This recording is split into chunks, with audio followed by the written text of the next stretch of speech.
যারা যেতে চান কুনমিং হসপিটালে চিকিৎসা নিতে তারা আসলে কমিউনিকেশনটা কিভাবে করবেন? আরেকটি বিষয় যে খরচের কথা যেটা বলা হচ্ছে, ওখানে আমি যারা বাংলাদেশে যারা চিকিৎসা নিয়েছেন তারা বলার চেষ্টা করছেন যে আমাদের দেশে যে স্কয়ার বা এভারকেয়ার হাসপাতাল রয়েছে ওই খরচটা মূলত প্রায় সেম। হ্যাঁ, এটা ঠিক যে চিকিৎসাটা গুরুত্বপূর্ণ। মানুষ আসলে চিকিৎসার জন্য টাকা খরচ করতে চায়, সেখানে বিমান ভাড়াটা একটা বড় বিষয়। কুনমিংয়ের হসপিটালগুলোতে তারা ইন্টারন্যাশনাল মেডিকেল বা ইন্টারন্যাশনাল ডিপার্টমেন্ট বলে আলাদা একটা, প্রত্যেকটা হসপিটালে আমরা দেখেছি আলাদা একটা ফ্লোর করে দেওয়া হয়েছে ডেডিকেটেড। তো সেটা বলা যায় যে আসলে স্বাধীনতা এত বছর পরেও আমরা কিন্তু একটা আধুনিক স্বাস্থ্যসম্মত স্বাস্থ্য ব্যবস্থা কিন্তু আমরা গড়ে তুলতে পারিনি। তো বাংলাদেশের সরকারের উচিত চাইনিজ গভর্নমেন্টের সাথে একটা নেগোসিয়েশন করে অথবা এমওইউ এর মাধ্যমে যাতে এক্সিস্টিং ইনফ্রাস্ট্রাকচারগুলোকে আরও ডেভেলপ করা যায়, ইকুইপড করা যায়। সবচেয়ে বেশি আমরা চীন থেকে যেটা শিখতে পারি সেটা হচ্ছে যোগাযোগ ব্যবস্থা।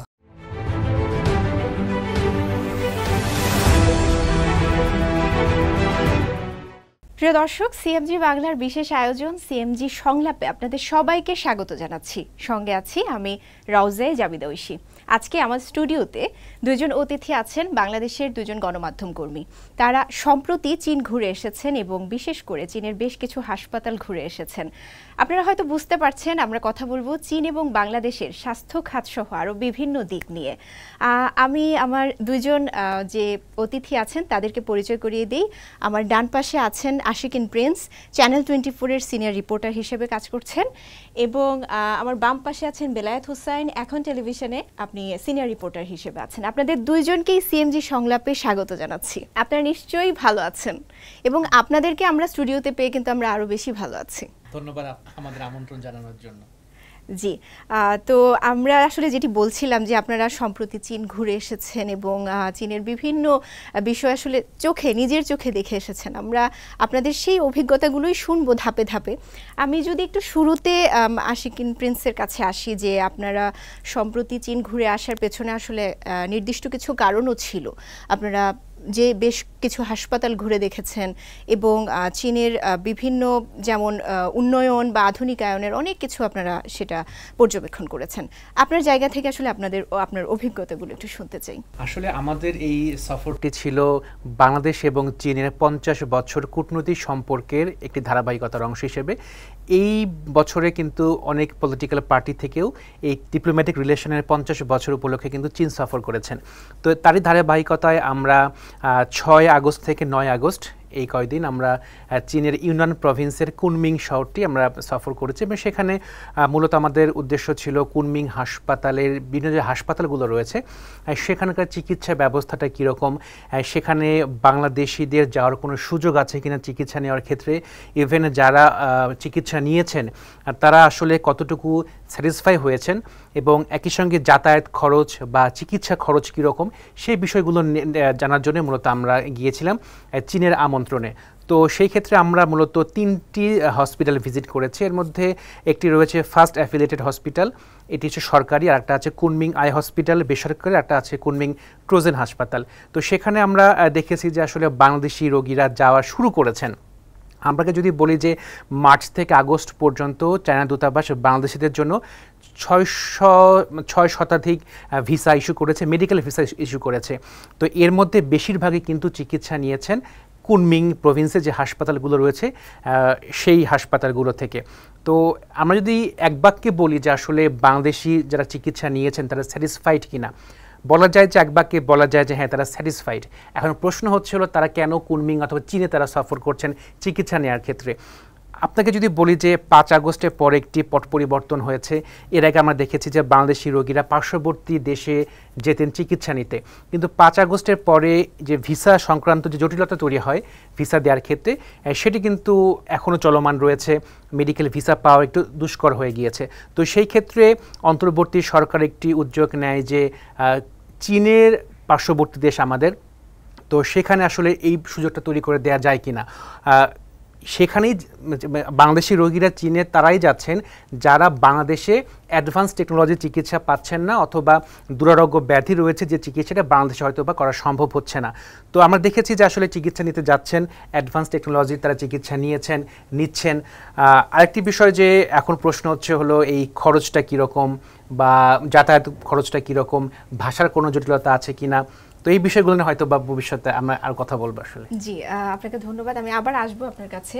বেলায়েত হোসেন, আপনি আমি যতটুকু জানি যে আমাদের অন্তর্বর্তী সরকারের যে প্রধান, তিনি যখন চীন সফর করেছেন, সেই সফর সঙ্গী সাংবাদিক হিসেবে আপনি ছিলেন। আসলে ওই সময়টাতে আসলে চীন বাংলাদেশের যে দ্বিপাক্ষিক সম্পর্ক নিয়ে আসলে অনেক বিষয় উঠে এসেছে।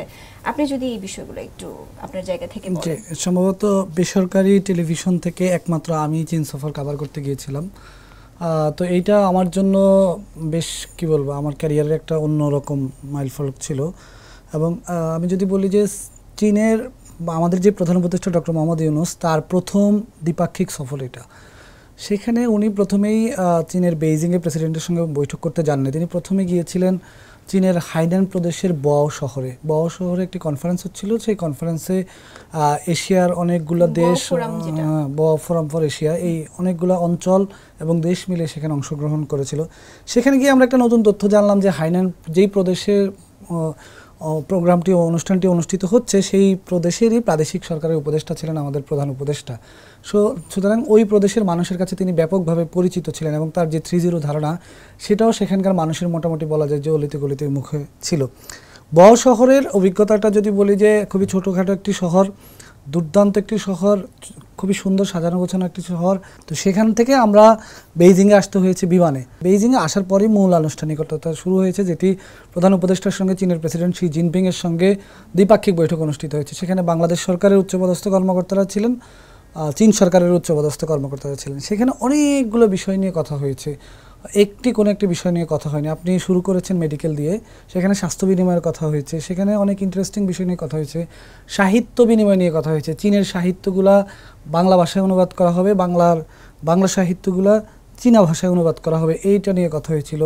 আমাদের ক্রীড়া বিনিময় নিয়ে কথা হয়েছে, সেখানে অনেকগুলো বিষয় নিয়ে কথা, এর মধ্যে স্বাস্থ্য সেবাটা নিয়েও কথা হয়েছিল। এবং সেখানে একটা বড় চুক্তি, কতগুলো চুক্তি বাংলাদেশ সরকারের পক্ষ থেকে করা হয়েছে। তবে বাংলাদেশ সরকারের পক্ষ থেকে বা বাংলাদেশের জনগণ মূলত মুখিয়েছিল তিস্তা নিয়ে, যে চীনের সঙ্গে তিস্তা নিয়ে বাংলাদেশের সঙ্গে কোনো ধরনের ইতিবাচক চুক্তি হয়ে যায় কিনা এটি। কারণ বাংলাদেশের মানুষের দীর্ঘদিনের দাবি তিস্তা পাড়ের মানুষ, দুপাড়ের মানুষই, এটা শুধু যে আমাদের অংশের মানুষই ক্ষতিগ্রস্ত হচ্ছে সেটা না, ওই পাড়ের মানুষই ক্ষতিগ্রস্ত হচ্ছে। তিস্তা নিয়ে কথা হয়েছে, কিন্তু তিস্তা মহাপরিকল্পনা বাস্তবায়নের কোনো উদ্যোগ সেখান থেকে না আসলেও বাংলাদেশের পুরো নদী ব্যবস্থাপনা নিয়ে তারা কাজ করতে আগ্রহী হয়েছেন। এবং বাংলাদেশ সরকারও তাদের কাছে 50 বছরের একটি মাস্টার প্ল্যান চেয়েছেন, যে আগামী 50 বছর কিভাবে বাংলাদেশের নদী পানি ব্যবস্থাপনা হবে, এই বিষয় নিয়ে কথা হয়েছে। সেখানে স্বাস্থ্যের কথা তো হয়েছে, তারই ধারাবাহিকতা আমরা যে লাস্ট চীন সফরে গেলাম সেটি নিয়ে কথা হয়েছে।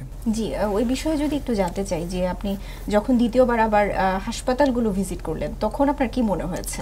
আচ্ছা, এখানে আমার একটু মিশ্র প্রতিক্রিয়া আছে। যখন আমি বাংলাদেশে বসে আছি, আমি বাংলাদেশের একজন নাগরিক, নিশ্চয়ই আমি কখনোই এটাকে বলবো না যে আমার দেশের মানুষ বিদেশে চিকিৎসা নিতে যাক। এটা আমি কখনোই এটাকে দেশের নাগরিক হিসেবে এটা আমি বলতে পারি না বা বলতে চাইও না। তবে হ্যাঁ, যারা বিদেশে চিকিৎসা নিতে যায় তাদের জন্য কুনমিং অবশ্যই বিকল্প হতে পারে। সেটা কীরকম? অনেকগুলো কারণে হতে পারে। চীনের কুনমিং শহরের সঙ্গে আমাদের অল্প সময়ের মধ্যে যাওয়া আসা করা যায়। তো সেখানে গিয়ে আমরা দেখেছি, আমি নিজেও সেখানকার যারা কর্তা ব্যক্তিরা রয়েছেন তাদের কাছে প্রশ্ন করেছিলাম, যেটা প্রিন্স ভাই বললেন যে খরচের বিষয় আছে একটা। কারণ বাংলাদেশের মানুষ বেশিরভাগই চিকিৎসা করতে যায়, ইন্ডিয়াতে যায়, তারা সিঙ্গাপুর যায়, থাইল্যান্ড যায়।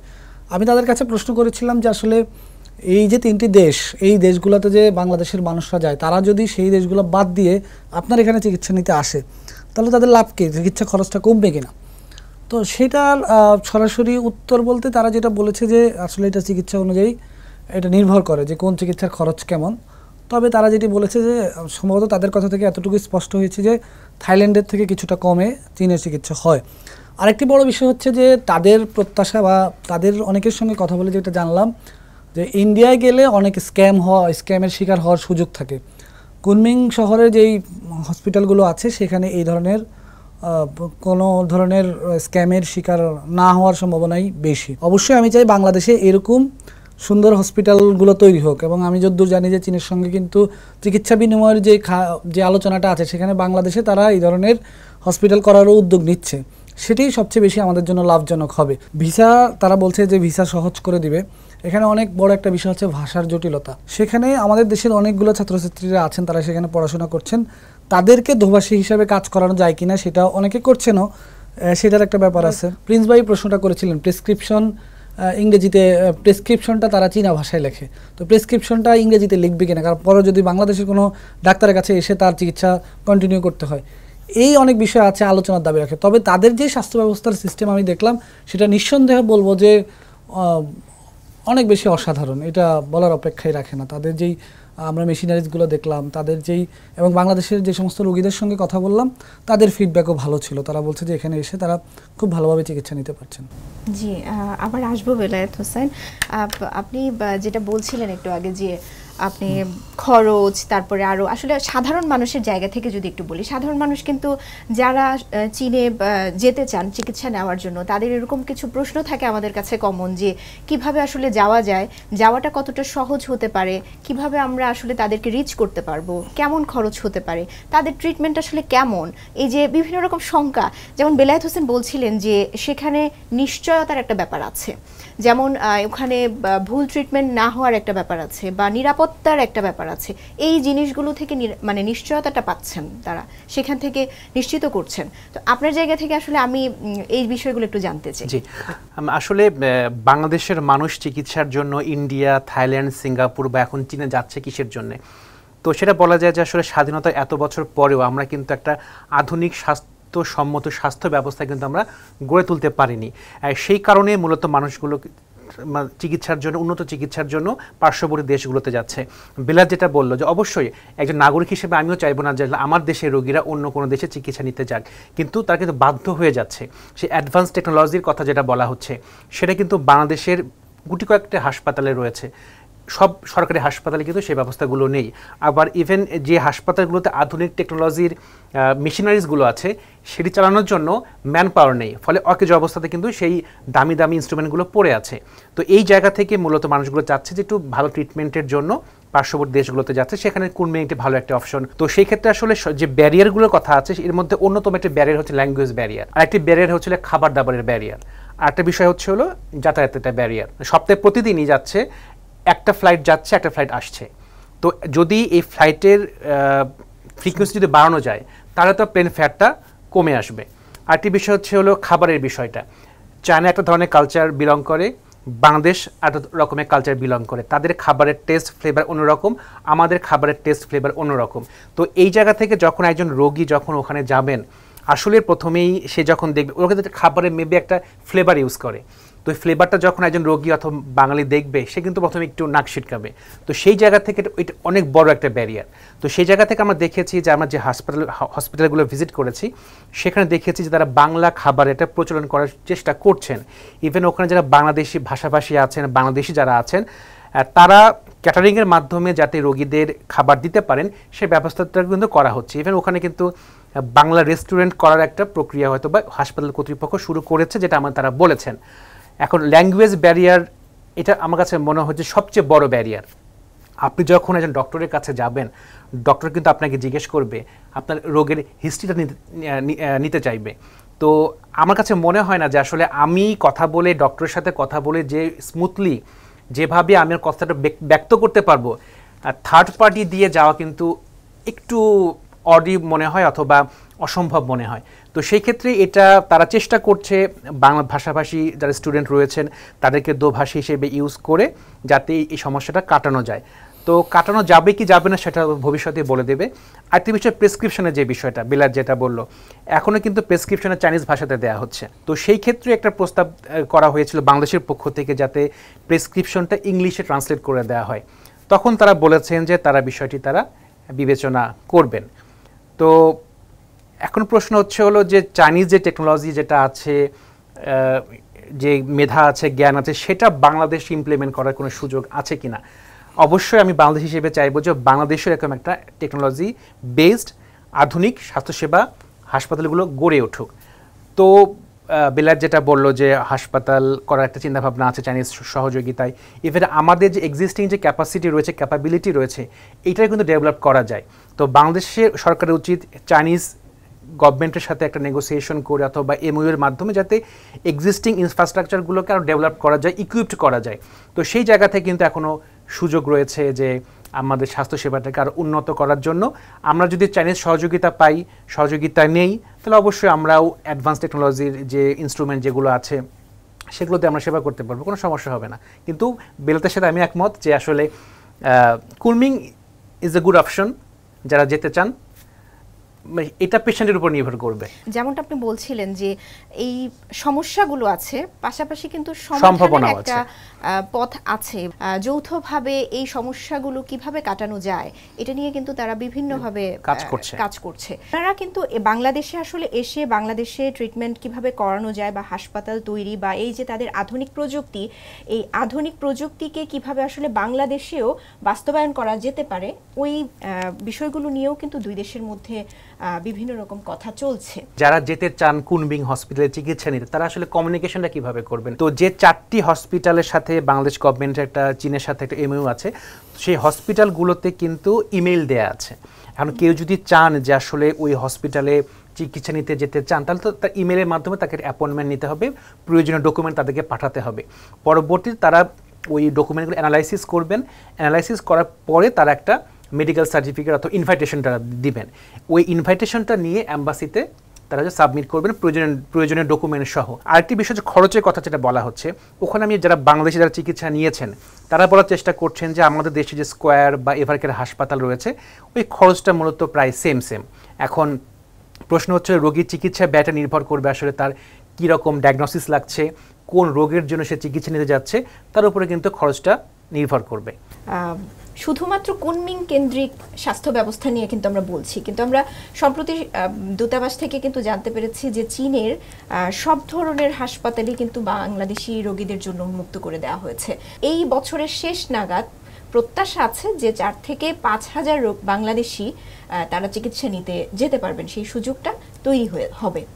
তো এই বিষয় সম্পর্কে বা সার্বিকভাবে আসলে এই স্বাস্থ্য ব্যবস্থা সম্পর্কে যদি একটু। আচ্ছা, এখানে বিষয়টা হচ্ছে আমরা কুনমিং এর কথাই বারবার কেন বলছি, কারণ কুনমিং এর দূরত্ব বাংলাদেশ থেকে খুবই কম, আর কুনমিং থেকে সম্ভবত চট্টগ্রাম থেকে সম্ভবত কুনমিং এর ফ্লাইট আছে। কুনমিং এর যে বিষয়টি যে আমরা যেটা দেখে এসেছি, অন্য শহরের হসপিটালগুলো তো আমরা দেখিনি, সেই ব্যাপারে আমি বলতেও পারবো না।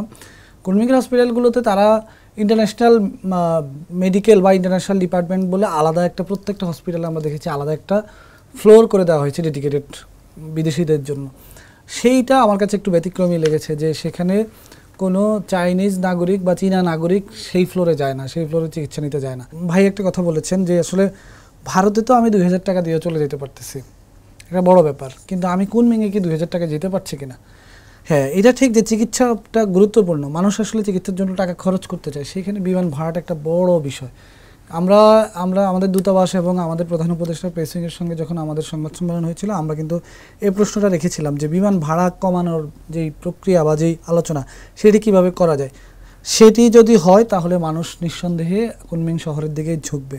তবে আমি আবারও বলতেছি যে আসলে আমি কখনোই চাইবো না যে বাংলাদেশের মানুষ বিদেশে গিয়ে চিকিৎসা নেয়, কারণ আমরা সমালোচনা করি যখন আমাদের দেশের এমপি মন্ত্রীরা বিদেশে চিকিৎসা নিতে যায়, আমরা বলি সে নিজের দেশের স্বাস্থ্য ব্যবস্থার প্রতি তার এত অনাস্থা যে সে তাকেই বিদেশে যেতে হয়, তাহলে আর আমাদের দেশের স্বাস্থ্য ব্যবস্থা ভালো হবে কীভাবে?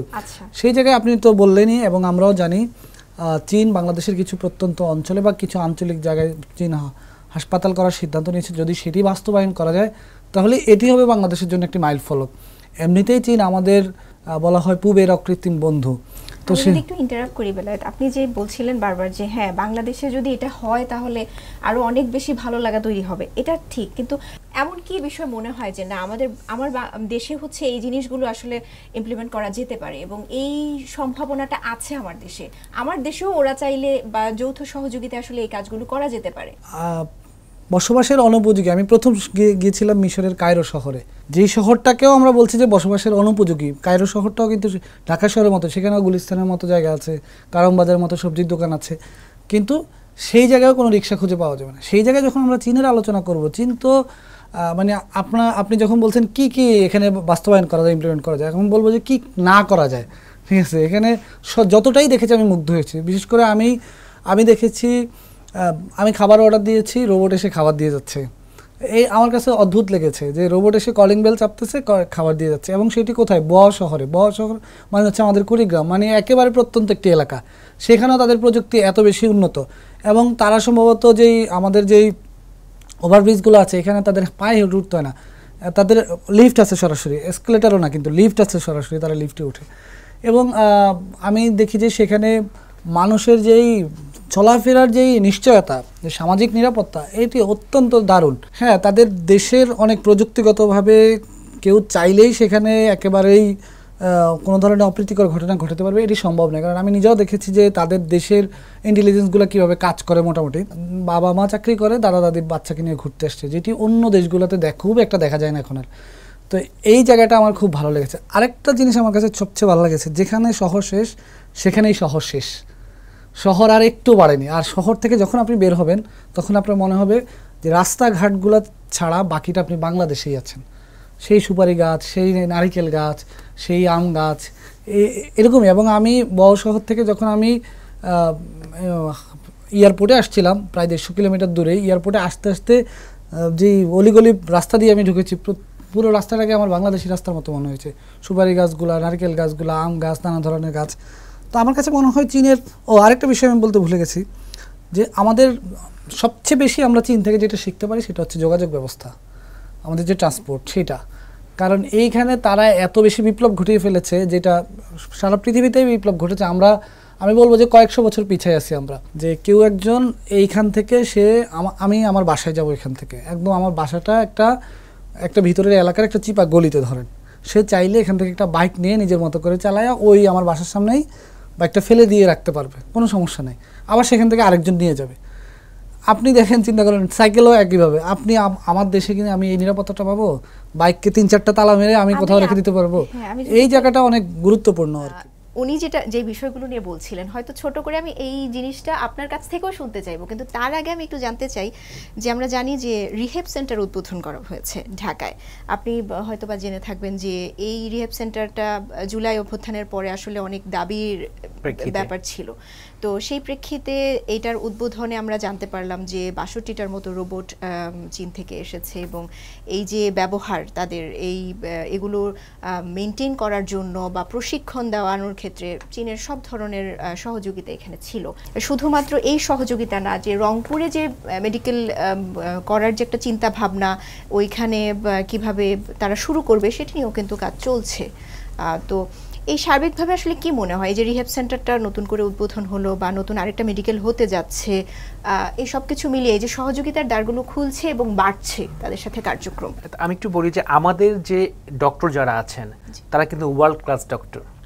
তা কিন্তু প্রমাণ আমরা পেয়েছি যে আমাদের একজন পলিটিশিয়ান বাংলাদেশের ডক্টরের কাছে কিন্তু বাইপাস সার্জারি করেছেন।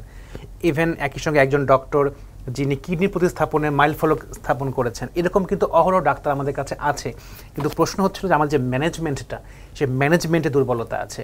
আমরা যে চীনের যে সরকারি হাসপাতালে ভিজিট করেছি, সেখানে কিন্তু হাসপাতালে পা দেওয়ার সঙ্গে সঙ্গে আমার কানে একটা গন্ধ আসে নাই। কিন্তু আপনি যদি আমরা হসপিটালে যান, সরকারি হাসপাতালে, আপনার কিন্তু শরীরটা গুলিয়ে যাবে একটা গন্ধে। ওখানে কিন্তু ফ্লোরে কোনো রোগী নাই। ওরাও কিন্তু একটা জনবহুল দেশ, আমরাও কিন্তু জনবহুল দেশ। প্রশ্নটা হচ্ছিল ম্যানেজমেন্টের জায়গাটা। ওরা যেভাবে ম্যানেজ করতে পারছে, আমরা কিন্তু সেভাবে ম্যানেজ করতে পারছি না। তো ওই জায়গাতে আসলে মূলত সরকারকে কাজ করা উচিত। আমি আবারও বলছি যে আমাদের ডক্টর ওয়ার্ল্ড ক্লাস ডক্টর, তারা কোয়ালিফাইড ডক্টর, কিন্তু ম্যানেজমেন্টের কারণে তারা হয়তো বা তাদের যে এক্সপার্টিস যেটা, সেটা তারা ওইভাবে প্রকাশ করতে পারছেন না। এখন যেটা বললেন যে রিহ্যাব সেন্টার, যেটা আমরা কিন্তু বারবার বলার চেষ্টা করেছি যে আসলে আমরা চাই না আমাদের রোগীগুলো সীমান্তের ওপারে যাক। তো সেই ক্ষেত্রে চাইনিজ গভর্নমেন্ট যে ইনিশিয়েটিভটা নিয়েছে, অবশ্যই আমরা এটাকে সাধুবাদ জানাই। এটা কিন্তু একটা পিপল টু পিপল কানেক্টের কারণে কিন্তু হয়েছে। চীন কিন্তু বাংলাদেশের বিশ্বস্ত বন্ধু এবং একই সাথে উন্নয়ন পার্টনার। তো সেই জায়গা থেকে চীন যে উদ্যোগটা নিয়েছে, রিহ্যাব সেন্টার করেছে, 62টা রোবট দিয়েছে, এবং একই সাথে সেখানে রোগীরা সেবা নিতে পারবেন। এখন প্রশ্ন হচ্ছিল এই রোবটটা চালাতে হবে, সে চালাতে ট্রেনিংয়ের একটা বিষয় আছে। ট্রেনিংটা করা হলো, ট্রেনিংয়ের পরবর্তীতে সেই রোবটগুলো যে ঠিকমতো ফাংশন করবে, সেই জায়গাতে আসলে আমি কতটা নিশ্চিত হতে পারছি। কারণ আমরা দেখেছি যে আমরা বিভিন্ন জায়গা থেকে, বিভিন্ন হসপিটালে কিন্তু দামি দামি বিভিন্ন ব্র্যান্ডের কিন্তু এই ইকুইপমেন্টগুলো আছে। সেই ইকুইপমেন্টগুলো কিন্তু লোকবলের কারণে মানে অপারেট করা যাচ্ছে না, মানুষ সেবা পাচ্ছে না। তো ওই জায়গা থেকে আসলে চীন অবশ্যই টেকনোলজি সাপোর্ট দিয়েছে অথবা দিবে, অথবা আমাদের ম্যান পাওয়ারকে এম্পাওয়ার করবে, কিন্তু পরবর্তীতে সেটা কতটুকু ম্যানেজ হবে সেটা কিন্তু আমাদের গভর্নমেন্টকে সেটা এনশিওর করতে হবে। তো ওই জায়গাতেই মূলত আমাদের আসলে কাজটা করা উচিত। একজন তো এগিয়ে এসেছে, আমাকে তো আগাতে হবে। আমার কাছে যেটা মনে হয়েছে যে চীনের যে মানুষ যারা রয়েছেন তারা একই সাথে মানবিক, একই সাথে একে অপরের রেসপেক্টের জায়গাটা। আমরা যদি বলি যে আসলে আমরা দেখেছি যে আমরা সফরের সময় একজন মানে সফরে যে মেবি 23 জন ছিলাম, 23 জন থেকে একটা জায়গায় আমরা এথনিক ভিলেজে গিয়েছিলাম। এথনিক ভিলেজে যাওয়ার সময় 2 জন বহর থেকে হারিয়ে যান, প্রচণ্ড বৃষ্টি হচ্ছিল। তখন একজন ডিপ্লোম্যাট যিনি আমাদের সাথে ছিলেন তিনি কিন্তু বৃষ্টির মধ্যে ভিজে ওই দুজনকে খুঁজে বের করে নিয়ে খুঁজে এনেছেন। তাদের যে নিজস্ব কালচারের প্রতি রেসপেক্টের জায়গাটা সেটা কিন্তু আমাকে অনেক ভালো লেগেছে। আরেকটি বিষয় হচ্ছে আমরা এথনিক ভিলেজে গিয়েছিলাম। পুরো চীনে 56টার মতো এথনিক কমিউনিটি রয়েছে যেগুলো রেকগনাইজড। এর মধ্যে ইউনান প্রভিন্সে আছে 25টা। তো এই 25টা এথনিক কমিউনিটির একটা বলা যায় যেটা শো করা হয়েছে এথনিক ভিলেজে ইউনানে।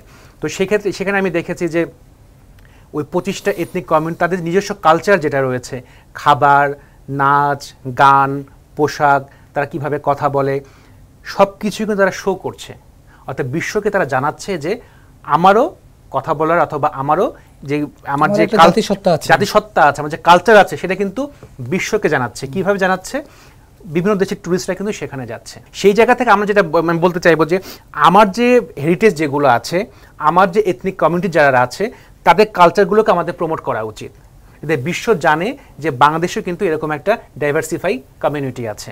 জি, আপনি অনেক ভালো বলছিলেন যে আসলে ওই জায়গা থেকে আপনি যেটা শিখেছেন যে মেসেজটা আমরা নিতে পারি যে হ্যাঁ, ট্যুরিজম নিয়ে আমাদেরও অনেক কিছু আছে কাজ করার, কারণ আমাদের সেই অ্যাসেটগুলো আছে যে আমরা সেগুলোকে কাজে লাগাতে পারি।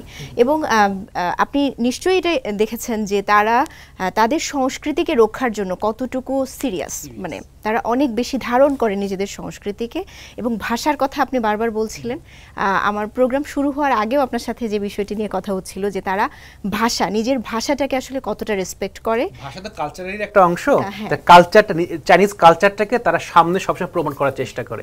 সেটা এজ এ বাংলাদেশি হিসেবে আমাদেরও সেটা আসলে করা উচিত। অনেক অনেক অনেক ধন্যবাদ। তো আপনাদের দুজনকে আমাদের স্টুডিওতে আসার জন্য অনেক অনেক ধন্যবাদ।